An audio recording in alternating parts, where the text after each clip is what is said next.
Hello, good morning. Oh, it's on. Oh, that's marvelous. Welcome to my session on security in ASP.NET Core 2.0 with little bits of nods back to 1.0 because I realize some of you may have not made the transition yet.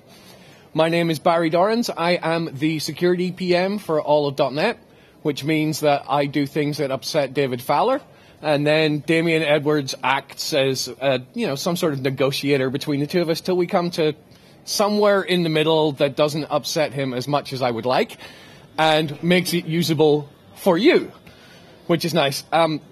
If I start coughing during the session, you will have to excuse me. I had flu last week and a temperature of 39, so I'm still not feeling terribly well. Hopefully the water will help quench the massive coughing fits. And frankly, I do not want to cough and shake these really spooky floating stages, which I still haven't gotten used to, and freak me out every single time. So, there is my website, idknow.org. The slides are already there, as are the pieces of sample code. The slides are quite heavy. They are basically there to reiterate everything I'm saying and to try and guide you through what the sample code does. So I will be skipping over a bunch of slides, but you can go back and look and use them as a reference. You can follow me on Twitter as @blowdart. I swear a lot, which Americans do not understand. Europeans do. They get very upset, and honestly, I don't care. So I'm going to go through all the things that we've done for .NET Core 2.0. And first up is hosting. As those of you that have used .NET Core 1 already are aware, we decided that IIS was not good enough. And we wrote our own web server, which from a security point of view is an absolute nightmare. I couldn't stop David, unfortunately, but these are the things that I have to put up with. So we have a web server called Kestrel. And we have wanted to be able to put Kestrel raw on the internet for a while. In 1.0, it was not ready. And we've done a lot of work into trying to make it ready. We've had 2 different rounds of external pen testers come in and beat it up.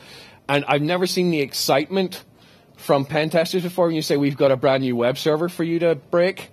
And there's this great big grin from like 3 different companies of pen testers going, really? A brand new web server? Okay, yeah, we'll do that. That'll be fun and expensive. So we've made some changes to Kestrel. Kestrel now does HTTPS and will do it based on configuration. We are selecting the certificate based on subject name and expiry date, so you don't have to worry about rolling things over. For those of you that are using Chrome, you will have seen that Chrome changed the way it validates self-signed certificates. So every time you start up Chrome from Visual Studio and go to localhost, it will complain. That is slowly being fixed. It was a little bit more complicated to actually get the UI changes made than I would have liked, especially with IIS because that ships with Windows. And when things ship with Windows, Windows wants to get involved in all your patches, which is not a pleasant experience. So, there is a fix coming. IIS Express will be fixed first because that's easy because we own that and it's self-contained. A fix for big IIS will be coming later at some point. In the meantime, if you are annoyed with the self-signed certificate warnings from Chrome, you can go to that gist, which is a really weird PowerShell script that does a bunch of funky things and then eventually calls out to the command line about 100 times to do a bunch more stuff. So you can load that in PowerShell ISE as an administrator, run it, and all your Chrome errors will go away because I'm finally generating the certificate correctly. Here's an example of the configuration. It's very, very exciting. We've redone a bunch of the configuration stuff in 2.0, and that is how Kestrel is going to pick its certificate. And now we've been very opinionated in things. If you were at Damien and David's session yesterday, you will see that we changed a lot of the startup stuff to use a bunch of defaults and a bunch of configuration and a bunch of conventions so you don't have to write as many lines as you want. Kestrel now has a bunch of security configuration switches. in version 1, we had all of those. They were not enough to make it secure. In version 2, we've added a bunch more stuff, and we're still adding stuff now.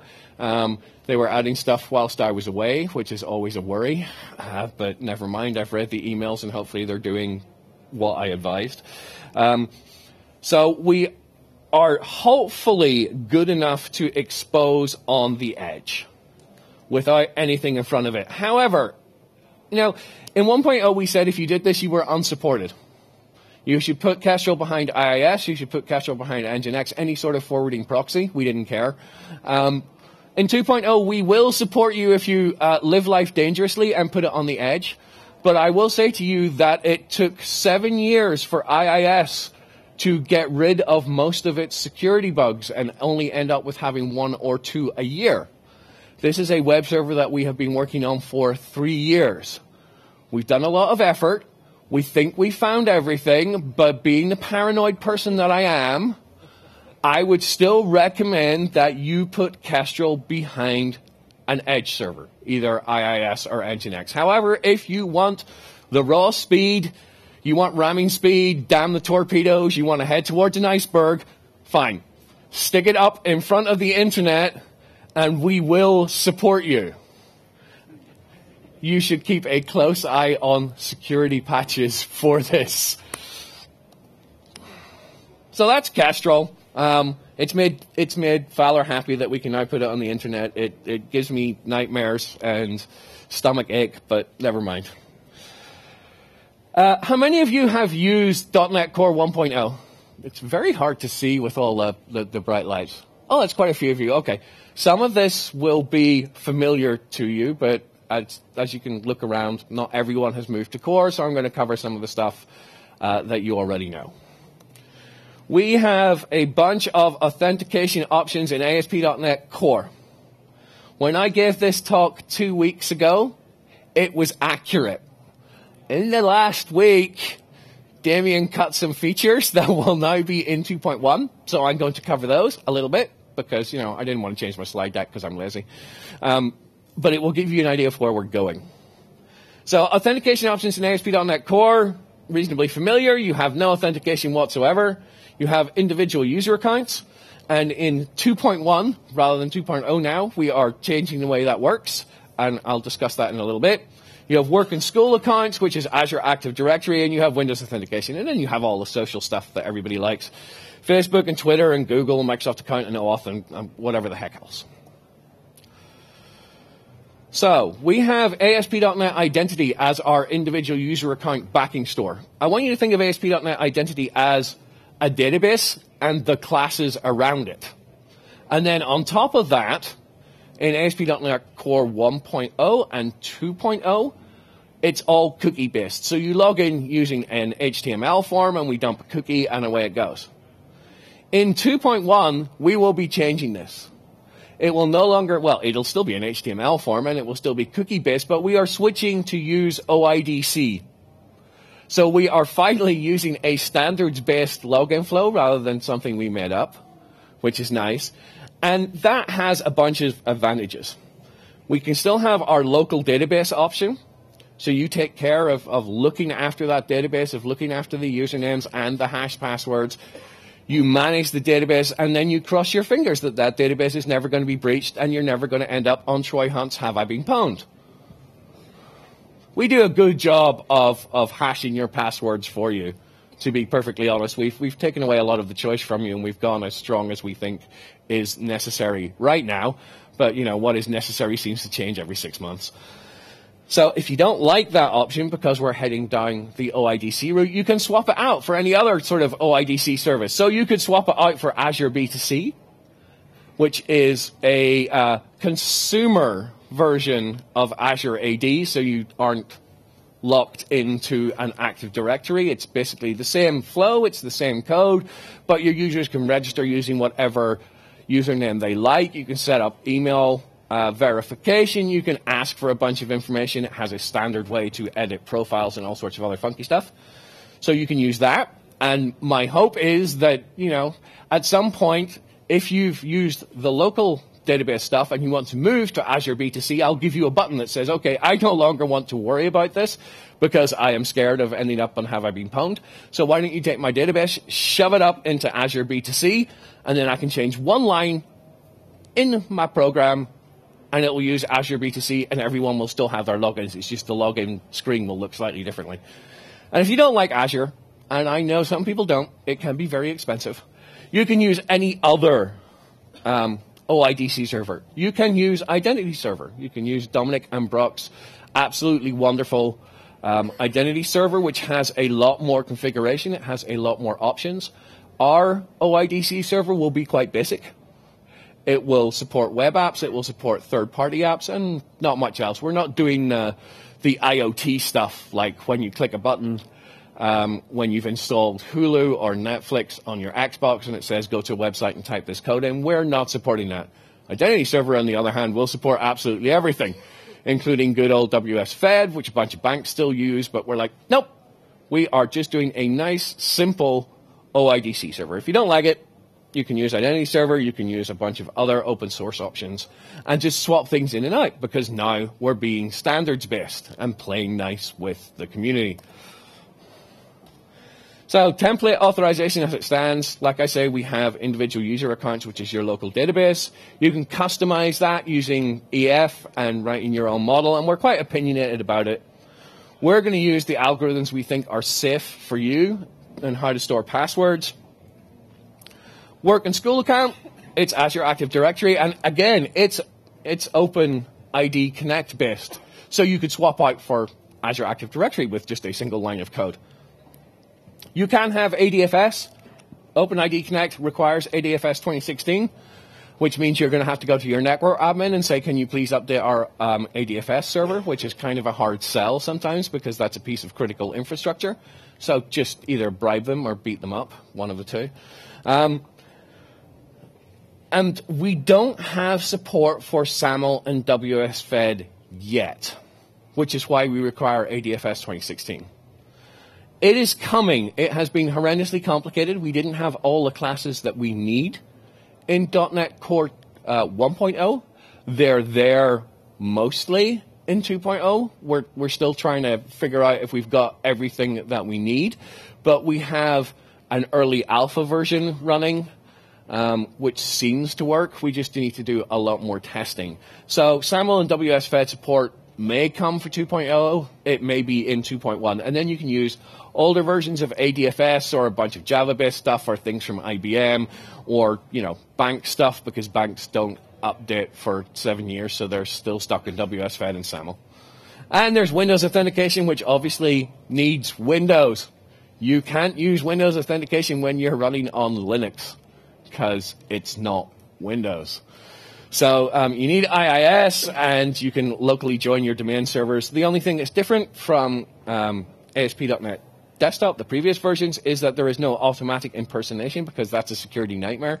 So you now will have to do impersonation around the little bits where you want the system to act as the logged-in user, which is easy. You just pull out the current user and you do .impersonate. And then don't forget to roll it back again, because otherwise that would be bad. So like I say, we're switching to OIDC in 2.1, just because it's standards-based and we can swap things in and out. And I'm going to demo this because the code is in Preview 1. It's not in Preview 2. It was great coming back last week going, hey, all those demos that you did, they're not going to work anymore because we've yanked all the code out. So I haven't updated yet, which is why you will see the little Visual Studio update flag. Now you can see my stunning design, my web design skills. And I am going to use, hopefully, Chrome as my browser just to prove that I can write PowerShell correctly. Because as a PM, most of my coding ability has dropped away as I've been using alcohol to numb my brain. You have no idea how much those external pen testers just stress the heck out of me. All right, so we have Chrome. I have no idea why it takes Chrome so long to eventually switch over. I might switch back to Edge in a minute. So, but look, it's secure And there was no certificate warning. So go run that gist thing and it will replace all your certificates and life will be good. So this is our OIDC server implementation. So think 2.1. This is what will be coming, which will be painful. I'm sorry. It's a lot of things will be self-contained and it's just a matter of cutting and pasting. So you can, if you have gone through the normal forms, authentication stuff, you will see that the URL has, well, it's gotten an awful lot bigger. I heard someone swear. Yes, I know.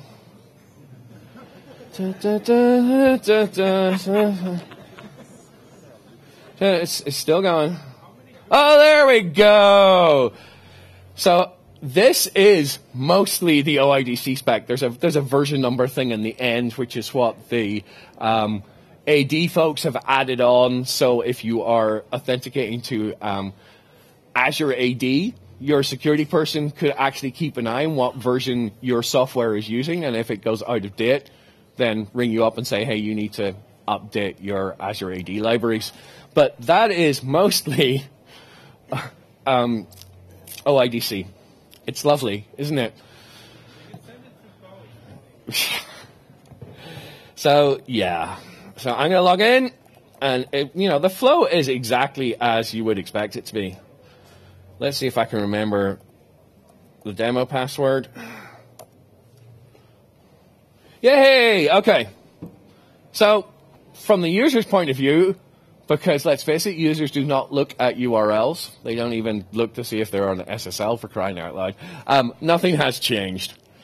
You sign in via a form. You sign out via a form. So if I sign out of this, and I close this, and I go back to Visual Studio, I can then go down to Startup, and this is really badly named. It said Add Identity Service Authentication. I kind of threw a wobbler at this, and it will be renamed to something better for 2.1. I have no idea what better will be. But yes, so I'm going to comment that out. And I'm going to put in Azure AD B2C authentication. I've already got my config set up, which is a bit of a cheat, but all my config's in here that has all the various options that I need. And if I run this again, because we're using OIDC and because it's a standard, I can swap things in and out. And we'll just wait for Chrome.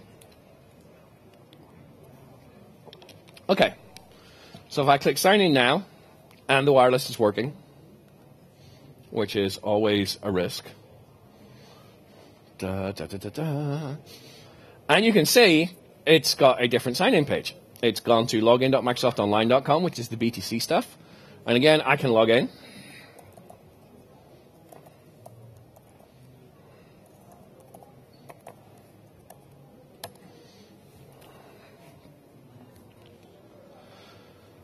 And so I've swapped everything out with one line of code.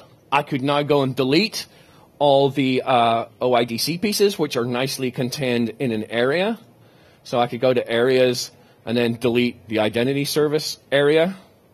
There are a few extensions around that were in the template in preview 1, and by the time we reach 2.1, they will actually be in code. So it will just be a matter of deleting the area, and then all the magical trimming stuff that's eventually going to come along will drop the NuGet packages that you don't need, and we're all good. And just to prove that this isn't just a Microsoft thing, I am going to swap to Identity Server, and I need to set it so I actually start Identity Server, which is useful. So if I go to, here we go, multiple startup projects, start,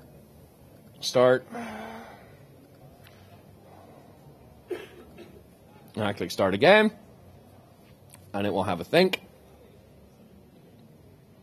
I had got a shiny new Surface Book because this is my personal Surface and it's quite old.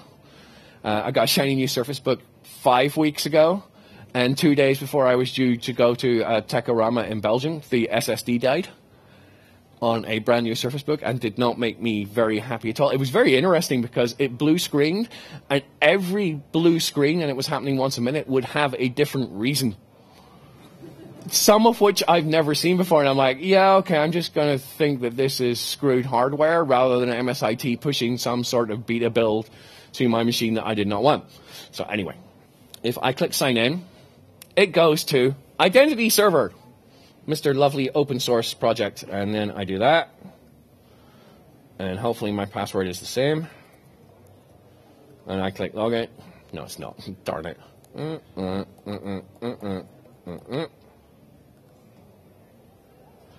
And because we've got OIDC, and I've not actually gone through this on Identity Server before because the demo broke last week and I only fixed it last night, you can see that you get the permission stuff that you would expect.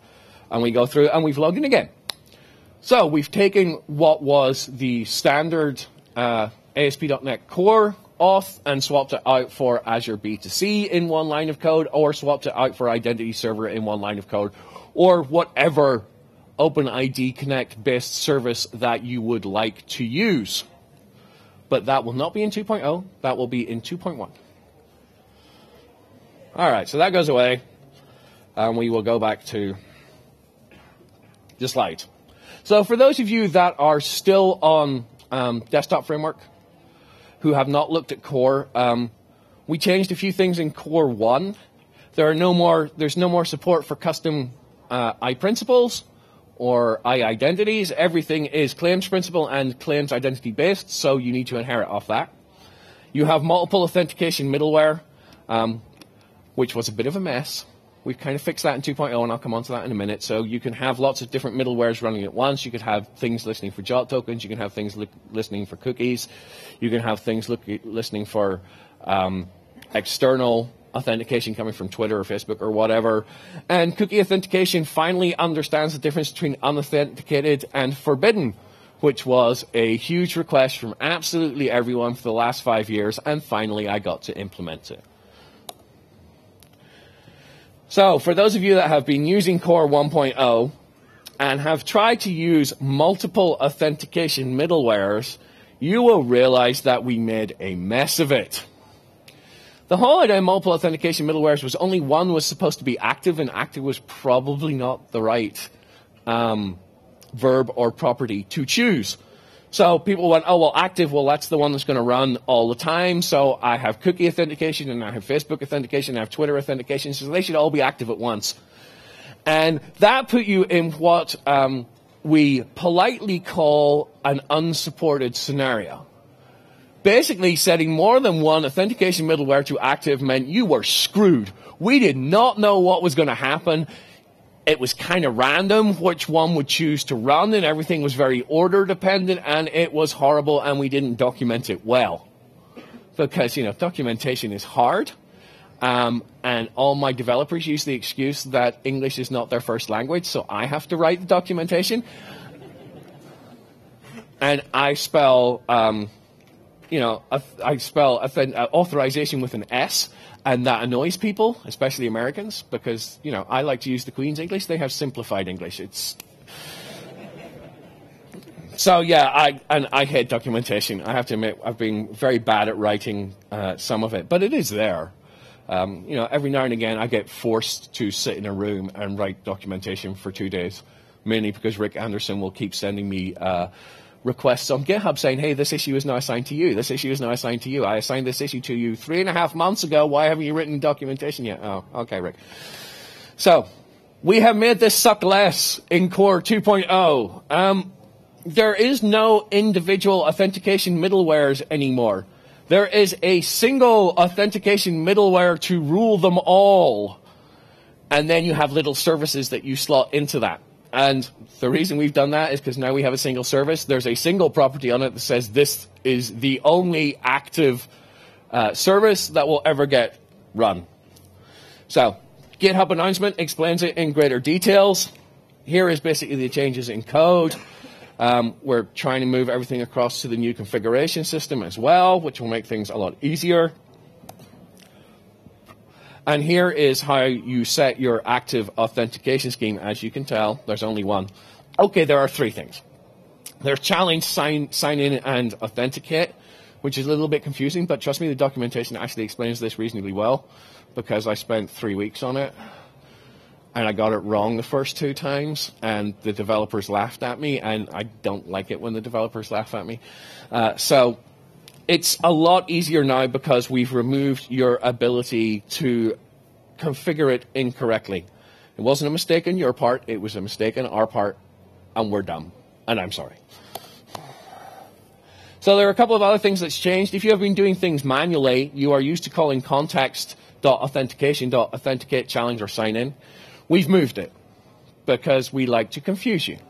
So now you just call context.authenticate challenge or sign in with the scheme name. You don't need that authentication namespace in there. If you forget to make the switch, you will see that exception. In preview 1, we deprecated some of the old classes, but kind of forgot the key one. That's a developer mistake. That's not my mistake, so I'm quite pleased with that. In preview 2, everything is now finally properly deprecated. It points to a web page that will actually explain the changes that you need to make when I finish writing it next week when I'm back again. I told you, documentation sucks. So, we are going to make some changes. We were thinking of doing these for 2.0 and doing things like adding things like last login time and a bunch of audit trails, but they were kind of intimately connected to the OIDC stuff, so that's going to bounce to 2.1. However, we have had a request, and it used to be possible to use ASP.NET identity outside of ASP.NET. You know, I would have thought saying it's ASP.NET identity was a big enough clue, but no. So we've added that back again. So you should be able to use all the EF stuff, all the store implementations in, for example, a UWP app. So you could point your UWP app to your login database and log in via UWP. I mean, obviously you don't get cookies or anything. Once you've logged in, it's up to you. I don't care past that stage. You can save your identity and use it however you want. But that should be possible in 2.0, which will hopefully make some people happy. There's also the do-it-yourself option, which I must admit I prefer because, you know, I like to believe that I can still develop things. It's not actually true. So you can do it yourself with cookie authentication, and we do all the encryption and signing of cookies for you. It uses data protection, which means that if you have multiple machines, you're going to have to sync your keys between machines, and I'll come on to that in a little bit. And here's how you configure it, and blah-de-blah-de-blah-de-blah-de-blah. There are some caveats to this. Once a cookie is dropped, it's the sole source of truth. We don't go back to a database and keep checking because you've dropped the authentication cookie. You have to wire this up yourself. You can implement a cookie validator, which not many people do, but if you're using ASP.NET Identity, we do it for you, which is nice because we're kind. But if you're doing stuff manually, you're going to have to do this yourself. We can use a validator that supports sign out everywhere, or in ASP.NET Identity, we recheck every 30 minutes and refresh the principal, so if roles or group memberships have been added or claims, it will refresh in about half an hour. Here's how to implement a validator. It's very, very exciting. I will show you some code in a minute just to prove that I can still code. And here's how you wire it up. So, doing it yourself. We can switch to here. You can tell I'm not Fowler just because I pre-prepare all my demos, because every time I try and do something live, it goes horribly wrong and I get lost and then I get in a tizzy. And then I fall back to my pre-prepared demo anyway. So we'll just cheat. So here is cookie auth from scratch. Nothing exciting there. Here I'm adding my cookie authentication, which is what David did yesterday and got very confused about because he complained the defaults didn't work. He lies, the defaults do work. But he was adding 2 pieces of authentication service, and at that point you actually have to be quite specific about what the defaults are. So I'm adding cookie authentication, and I'm also adding use authentication, which is new in 2.0. So you need to add that and configure. And I'm going to wire up a validator in onValidate principal. My validator is here. And so what's going to happen is every 5 requests, it will reject the principal, it will sign me out. But because I'm lazy, and I don't want to have a database backing this, in my account controller, I just sign myself back in again by doing everything manually. And I'll show you what happens.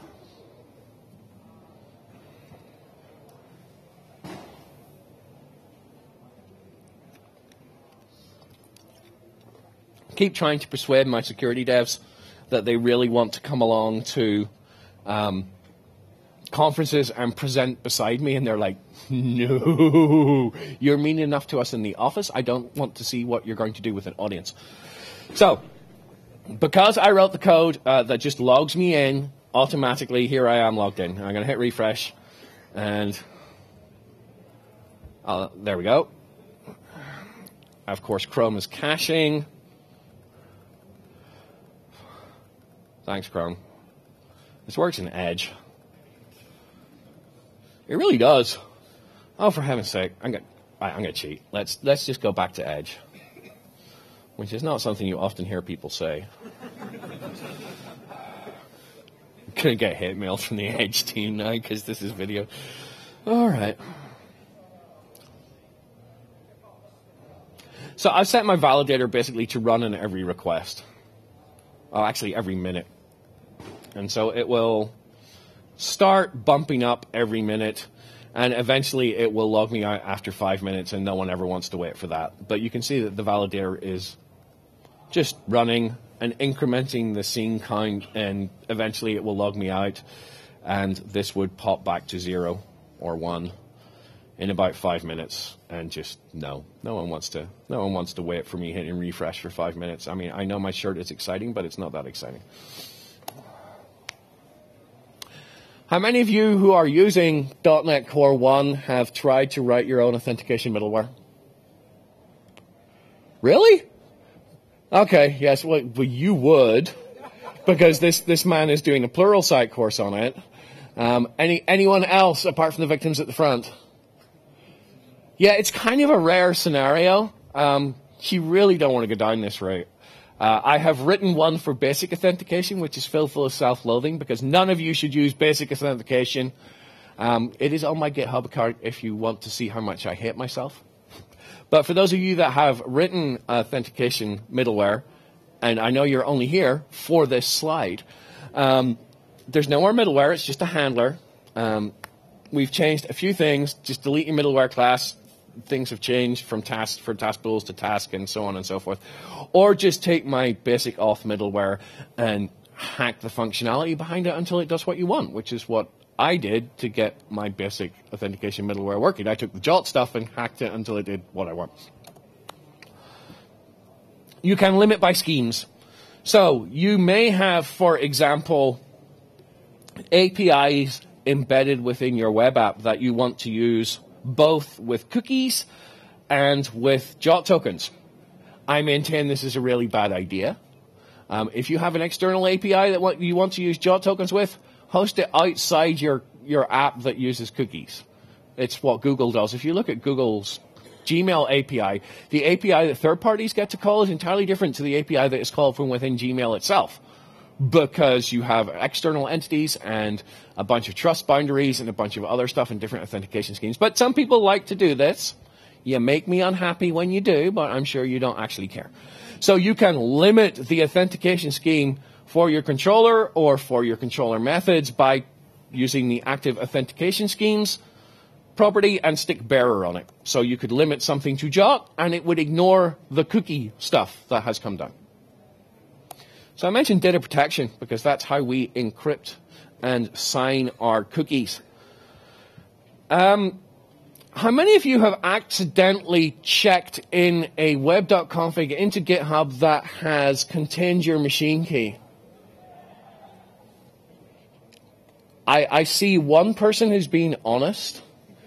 I'm sure, two or three people are being honest. The rest of you are liars.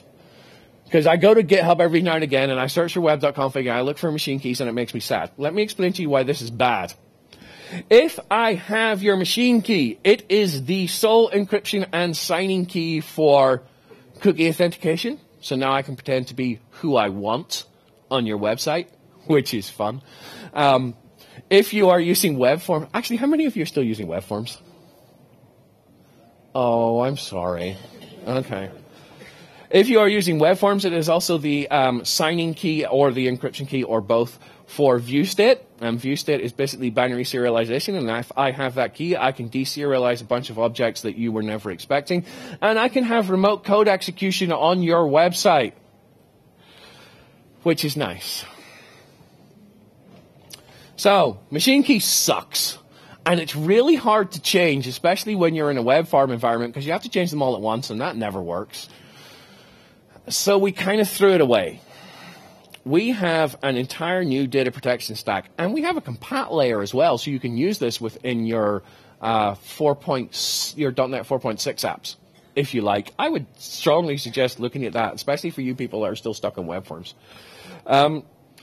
So we generate keys automatically for you. We rotate the keys every 3 months by default. It is scalable. It provides isolation based on your apps. It provides isolation based on purposes. We try and figure out where to store the keys based on your platform, but there are other options. You can actually write your own key stores if you want to shove them in a SQL. And if you are Russian, we can support your strange Russian encryption system that the Russian security services say you must use. We do not provide you with an implementation of that because just no. But you can hook in your own one. So data protection is a bit of a shock for people when they first see it, and they're like, okay, well, our security people want to know what your defaults are, and they are there, and that will make your security people very, very happy. You can kind of change them if you want, but we provide some key stores by default. If you're running in Azure web applications, we put them in a special magic folder that flows between all the instances of your application. However, if you are using slots, they don't give us anything that will allow me to synchronize the keys between slots. So if you're doing A/B testing, people will get logged out, which is not useful. So we have other places to put things. You can stick them in Azure Key Vault. You can stick them in Azure Blob Storage. If you're running on IIS locally, we will stick them in the registry. If you're running an IIS with a user profile, we stick them in the app data directory for that user, and we protect them appropriately. You can store them in memory if you want and throw them away afterwards, which is actually perfectly fine, unless you want to use data protection to protect your own data and shove it in a database, at which point you better hope that your keys are stored somewhere that you can reload them from. And they're protected using a bunch of stuff. You can use DPAPI or DPAPI-NG on Windows, X59 certificate, and then if you just don't care about life or you want to live dangerously, you can store them in plain text. So you can use this manually. It's all hooked into our DI system, so you can just take an iData protection provider in your constructor for whatever class you want that comes from DI, and it will get passed through automatically, and you can call protect and unprotect, and we do everything for you. We do not just encrypt. We encrypt and then we sign with an authenticated signature, because encrypting without an authenticated signature is bad. You can go and look at padding Oracle attacks on the internet, and you can see some very clever mathematics, and it will show you that if you just encrypt without then also adding a signature, people can start decrypting your data without knowing the key, which is a bit scary. So here's how you call it manually, and it's all very exciting. We have purpose strings, so if you are going to call this manually, you should have a purpose. So some purpose of, say, authentication cannot protect any data that's being protected with a purpose of data. It's quite nice. Don't use user input for that, because that would be silly. And we recommend that you just do a full namespace with a version as part of your purposes. So when you update your classes, you can change the purpose, and you've still got that isolation, and things will not go badly wrong. Data protection is really well documented, because the developer that wrote it gave me a OneNote file with 60 pages of his thoughts and his reasonings behind every decision that he made, and I just turned that into documentation without much thought.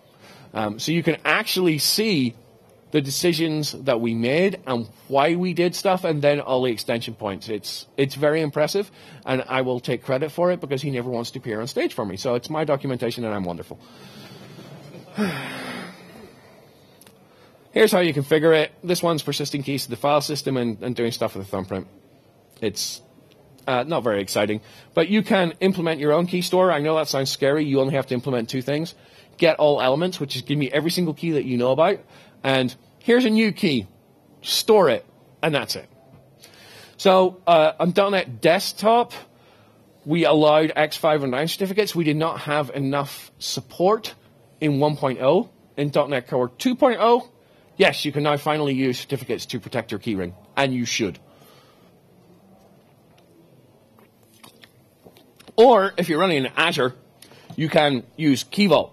The way these things work is we have a store where your keys are stored, and then we have a protector that can run on any type of store. It doesn't really matter.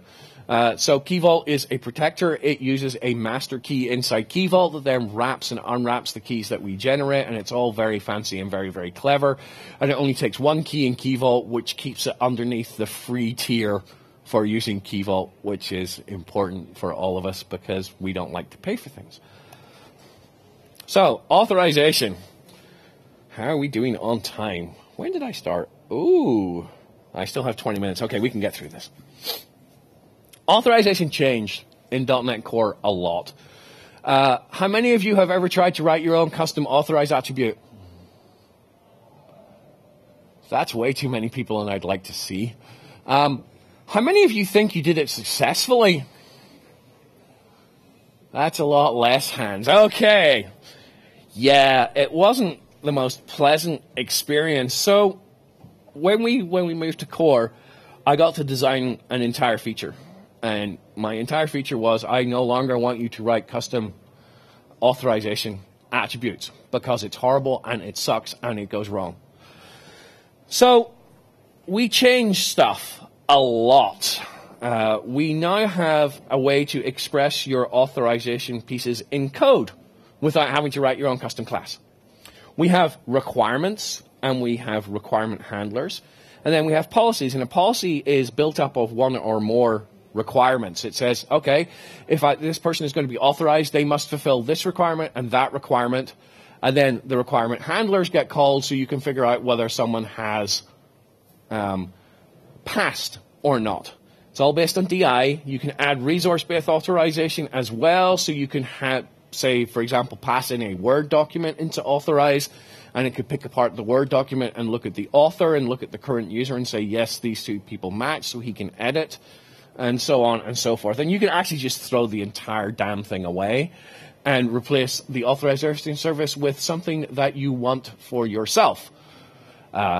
Please don't do that. If you've got to the point where you need to do that, drop me an email and tell me why the whole policy system does not work for you, because I would far rather that we fix the policy system so you don't have to write your own massive authorization service. There is a workshop on this. It takes about an hour and a half to go through that will guide you from writing your first authorize, looking at a role, all the way up to writing code policies and having multiple handlers and then doing resource-based authorization and then going inside your view and changing how the view looks based on who the current user is. It's well worth doing. Because there are slight differences between 1.0 and 2.0, there are 2 different branches, so make sure you choose the right branch for the version that you are working on. So I'm going to just switch to a demo.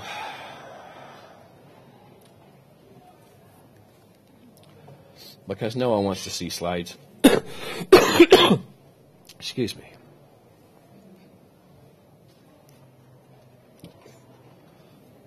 See, Edge is much faster to start up than Chrome is for debugging. I have no idea why. All right. So I gave this demo in Antwerp, and I did the most American thing I have ever done, in that I got Belgium and the Netherlands mixed up and used the wrong flag. Because, you know, I've lived in America for 7 years now, as you can see. And obviously all the small European countries have merged together in my mind. So let's hope I've got your flag right. Here we have a simple demo. Imagine you are flying into Charles de Gaulle, and you're being welcomed to Charles de Gaulle. Well, I say welcome, but they're French, so that joke is so not going to go down in America, because Americans think Paris is romantic. Obviously, they've never been. So I took my wife there, and she's just wandering around looking at all the nice architecture, and I'm just steering her around all the things on the Paris pavements that you don't want to step in. So she thought it was romantic, and I'm just like, you did not look down.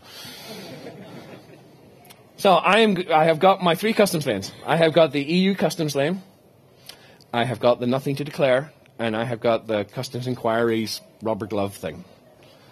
So I am going to enter through the arrivals from the EU, and I can go as someone British, because they're still part of the EU right now, despite their attempts. I'm okay, I have both a British and an Irish passport, so I don't care. I can go in as an American. I can go in as, you lot, this is the right flag, right? And I can go in as a North Korean. Because why the hell not? So, let's go through. Hello, I am Morten Harket, because that was the most famous Norwegian I could think of. When I was in Antwerp, I had it as Papa Smurf. The amount of booze I got when I got their flag wrong, and I'm like, what have I done? So, we have Morten Harket, and we can sign out, and I can do it as British, because that still works. Hello, Theresa May. You're not going to be Prime Minister for much longer. You may laugh, but you're going to have to deal with Boris. Anyway, I'll try it again, and this time I'm going to be Mr. Trump, and no, you cannot go through the arrivals from the EU line, because you are not a member of an EU country. You are probably not even human. You are a big Cheeto, cheesy, what's-it person with fake tans and weird hair. Remember, this is recorded. Yeah, I know this is recorded. I have my green card. I have it set up, so all I need to do is scan it, so I never talk to any customs agents. It's great. So, we will take a look at a little bit at the code behind this. Eventually, when it's oh yes, because that's the only drawback from Edge. It doesn't tell me when Edge has stopped. So I have a customs lane requirement. I've set my custom lanes up. It's an EU, nothing to declare, goods to declare, and so I've got a parameterized requirement, and then I've got a handler for that requirement. So I can just look at the country for a person's passport, and then look at the lane they're coming through. And for the EU, I'm going to say, if you're part of the EU, you have succeeded the requirement. Everyone can go through goods to declare, and everyone can go through nothing to declare. So the EU one is interesting because it runs off to a repository that I'm injecting into my handler, so you can now run off to databases during authorization. There's no database here, of course, because I'm lazy. My repository just has here. So now we go Brexit. So my database is changing, but my policy is not.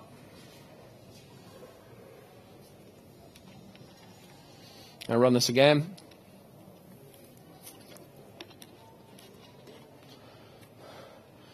Dum-de-dum-de-dum. So I'm going to enter again. And this time I'm going to say I'm British. And no, I cannot go through because Britain has gone through Brexit and I've changed my database. So we have a flexible authorization service where you express absolutely everything in code. And hopefully that removes the need for you to write your own custom authorized attributes. Now that is a quick run through. That is not a particularly complicated example. You can do really complicated things. I strongly advise you go through the workshop. It's been written and honed over the last year and a half. I've even taken pull requests for spelling mistakes.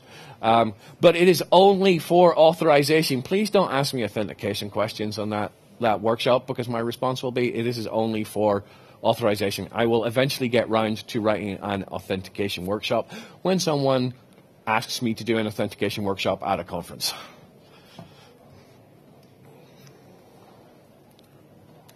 So, requirements are quite simple. You basically implement an authorization requirement. Nothing more. There are no methods to implement. There are no properties to implement. You don't have to do anything. I have a parameterized version in my sample, which is nice because it's lazy. I don't have to have multiple requirements.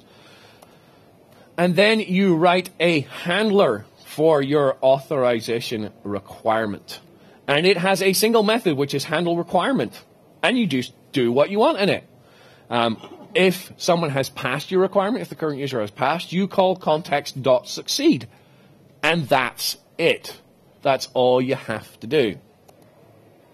And then you build policies like this. In your add authorization, you call options.addPolicy, you give it a name, and then you add all the requirements that you want for your policy. And they're cumulative, so you have to pass every single requirement.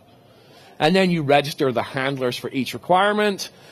This is being lazy, so it's a singleton. It doesn't have any database access, but you can add it as scoped or whatever you like based on how you're going to write your handler.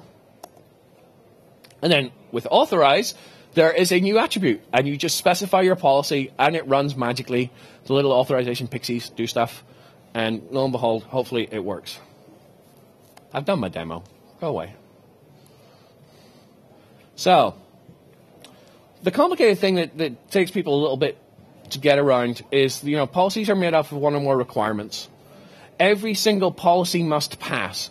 But even if a previous one has failed, we are going to evaluate every single policy that you have, or every single requirement that you've put in your policy, because you may be logging stuff. Your policies or your requirements may have side effects, so we're going to run every single one. We don't short circuit. And requirements may have multiple handlers. If you've ever been to a Microsoft office, you will see people wandering around with badges and badging themselves in and out. So if we take a Microsoft Office building entry requirement, there are a few ways to do it. You may have your badge and you tap it and in you go. That is one example of a handler for that requirement. But another handler may be that you are wandering around with the temporary badge of shame, which has a really bad black and white picture of you because you left your badge at home. So that's another way to fulfill that requirement. So now we have two handlers. Or you may be a guest that is being escorted, so now we have three handlers for a single requirement. And if any of those handlers succeed, then that requirement has been fulfilled.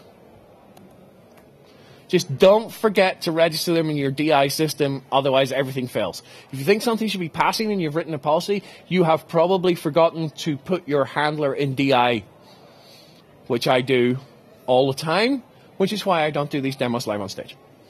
So we have context.succeed, and that leads to you automatically thinking we have context.fail, and that is true. But I don't want you to use it. Context.succeed is when your requirement has been fulfilled. But remember, if you have multiple handlers, another handler may have the ability to say context.succeed. So if your individual handler can't fulfill the requirement, do nothing, just return. Context.fail is there for the rare occasions where you want to short circuit everything and say, no matter what, this needs to stop. So it's like, my database is on fire, don't do anything else. Or, David Fowler's made another security mistake, don't let him in the building for 24 hours. No one will ever let me away with that. So, context.fail is just the most severe action possible. And it says, even if any other handlers fulfill the requirements, I don't care. I need this to stop. So it is the someone has just been fired option. You can also call this in code. You can take an authorization service because we're all DI friendly, and then you can call authorize async, and then if failed, you can return a challenge response or do whatever you want. Resource-based authorization, you're just passing in a document. It's just another parameter. So here we have an authorization handler, and whereas before it would have the requirement, just the requirement, now it has the requirement and the resource type that I want to check. So here we have my canonical, well, I've got a Word document. I'm going to look at the owner of the Word document, and if the owner is the same, then my requirement has been fulfilled. You can turn on authorization everywhere with that. Don't forget to then say allow anonymous on your login page and your logout page and your error pages. Otherwise, everything gets stuck in an infinite loop, and it's really funny. And like I say, you can also limit your authentication scheme. You can put it in a policy here rather than just doing it in the authorized attribute. And you can do things in views. You can actually inject the authorization service into a view and call authorize async with the policy name in your view, and then hide or show certain things in your UI. Some people don't like that. Some people think you should do it beforehand and then pass the appropriate flags in your view models. I'm kind of agnostic on this. I honestly don't care. But if you are checking in views, remember to duplicate the checks in your controllers, because otherwise someone will just type the darn URL in, and if you've only done the check in your views, they're going to get in, which is what I do to interns every year. We have interns every year, and they get to write some code, and then they get told they're having a security review of their code, and every single one of them just does the check in the view. They don't then duplicate it in the controller behind the scenes. So don't do that. Don't be an intern. You can have custom policy providers and yada, yada, yada. There's back compat stuff, which I've talked about. It's basically data protection pieces, so you can share cookies between Katana-based applications in ASP.NET Core. It's not really back compat. It's dragging 4.5 forwards to use the new formats and the new data protection stuff. We have some miscellaneous enhancements. All the encoders are based on saflets. The encoders are in DI, and you can inject stuff. You can make CSRF automatic if you want. You have to be using very simple websites for that. You can try it, see if it works for you. If you're going to use bearer tokens, it's never going to work for you. But some people like it. We've got Core's middleware, and we have the environment stuff, which will default to release. So if you have set configuration up that is based on environment, remember that your default environment is always release, because that way we don't have yellow screens of death with full stack traces on machines that are exposed to the internet. So that's how to just move stuff around. We have a secret manager, which is basically for development time only. And basically, oh, look at that. I have 3 minutes, which for a European audience is probably enough to get one question out of you, because it's like dragging blood out of a stone. So, I don't actually mind. It's fine. I mean, you're not whooping and cheering like Americans, which is the most off-putting thing ever. Does anyone who is not American, because we have a couple sitting down here, does anyone who's not American have a question? Wow, I was right. That's why I like just blathering for the entire hour, because I'm never gonna get a question out of it. That's absolutely fine. Thank you very much for coming. I know this has been fast.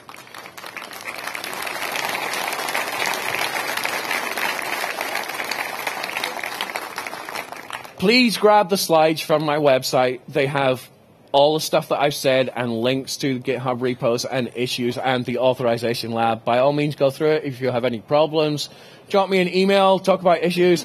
And if you don't think the code-based policies are enough for you, please drop me an email so I can look at getting it enhanced to cope with your scenarios. Thank you very much.